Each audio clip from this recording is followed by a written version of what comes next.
Hi, I'm Art Benjamin. I'm the manager of diversity and inclusion at an incredible credit union in the city of San Diego.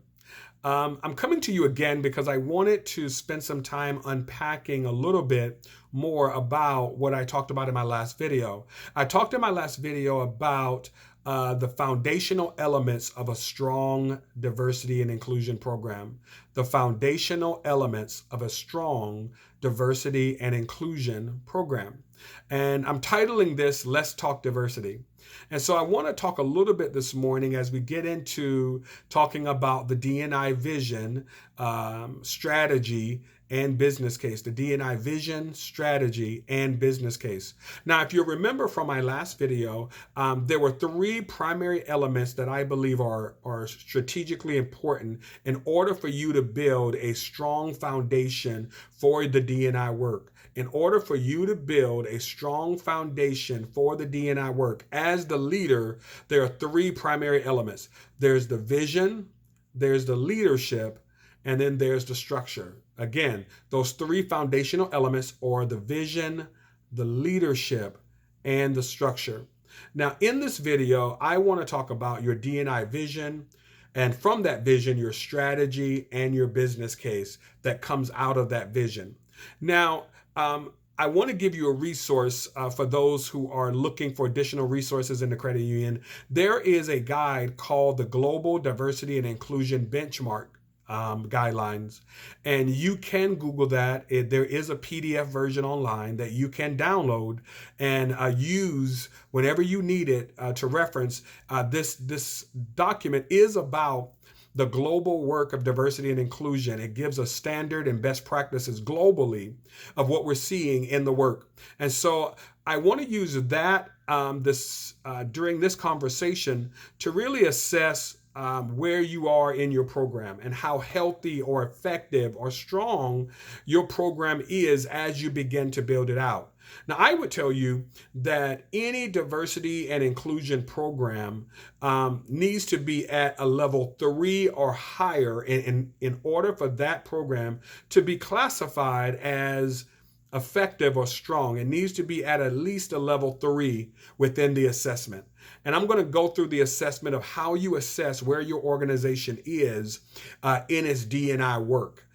There are 5 levels that are a part of this assessment, and it's up to you to determine as you look at your organization where you believe your organization is in these 5 levels, okay?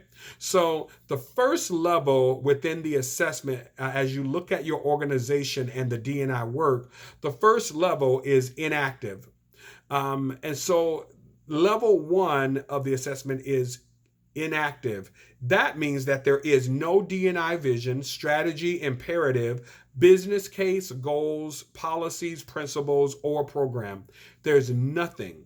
Your organization is inactive. There is no vision. There's no policies. There's no strategy. There's no imperative. You are at level 1 of the assessment if that is where your organization is. All right. Level 2 is reactive. All right. Level 2 is reactive. If a DNI strategy exists, it is limited only to human resource functions. DNI is narrow, defined, referring only to some underrepresented groups. The focus is primarily on numbers of people from various groups represented at different levels of the organization.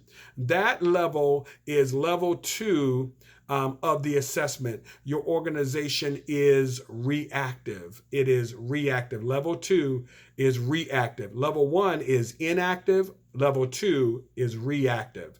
Now, I just told you that in order for your diversity and inclusion program to be classified, I believe, as strong or effective, has to be at least a level 3. At least, at minimum, a level 3. And so I want to talk with you about level 3. Level 3 is titled proactive. There is a proactive approach to diversity and inclusion within your organization. And proactive is the organization has examined its systems, practices, requirements, organizational culture, and created strategies to reduce barriers to inclusion. A compelling DNI vision, strategy, and business case has been developed and communicated to all employees. It describes the multiple ways that individuals, teams, and the organization benefit from the D&I work. That is, at minimum, where you need to be in order for your program or your organization to be considered proactive in the work. All right. If you're going to have an effective D&I program at a foundational level, it must be at least at the level 3. Now, it's okay if you're at level 1. It's okay if you're at level 2. But I would tell you, you're going to have to put in some work so that you can get to level 3 and actually use these principles as ways in which to strengthen your effectiveness or strengthen the work within your organization. All right. Level 4 is progressive. If your work is progressive, then yeah, we're talking about you have things going. You have a strong foundation. You're really starting to move this work forward. You're really starting to see headway. You're starting to really take notice of the transformation internally. Let's talk about a little bit about what progressive is. The organization's D&I vision and goals, as well as the requirement to embed equity, prevent harassment, and reduce discrimination, are fully supported and rewarded. The majority of stakeholders acknowledge that D&I is important for contributing to the success of the organization. D&I competencies that help achieve the D&I strategy are demonstrated by a majority of the employees. That is where you get to the place of being progressive. All right.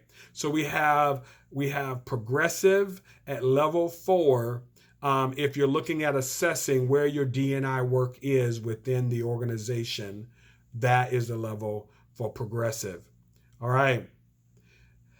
Level 5 is best practice. Now you have taken on, you can label your organization, and we are an organization that operates in best practice around D&I efforts. All right. Level 5 is best practice. And it is, D&I is embedded in organizational culture and is not seen as an isolated program, but rather as a core value, a source of innovation, and a means to growth and success. All the major components of D&I work, including vision, strategy, business case, rationale, goals, policies, principles, and competency, are regularly reviewed. The D&I strategy contributes to specific accomplishments and the organization's overall success in observable, measurable ways. That is when you get to the place of being best practices. Now, I want to communicate to you this truth, and because I don't want to leave you discouraged if you're in the inactive or maybe you're in the reactive. At some point, every organization starts out at level 1. Every organization does. And so I want to encourage you that no matter where you are in the assessment of your D&I vision, your D&I strategy, and your business case, I want to encourage you to make the necessary effort, to make the necessary moves to move you into the next level of your engagement, the next level of your effectiveness. And so this is an opportunity for you to really take notice, to really be a part of the work. Level 1 through level 5, I'm here to support you. Make sure you grab a hold of this information and use it. Use it, move the work forward, impact lives, transform cultures, and let's make our world around us an incredible place for us to live and for the future generations to live. Thanks so much for joining me and for listening in. And hopefully this helps someone. Talk to you soon.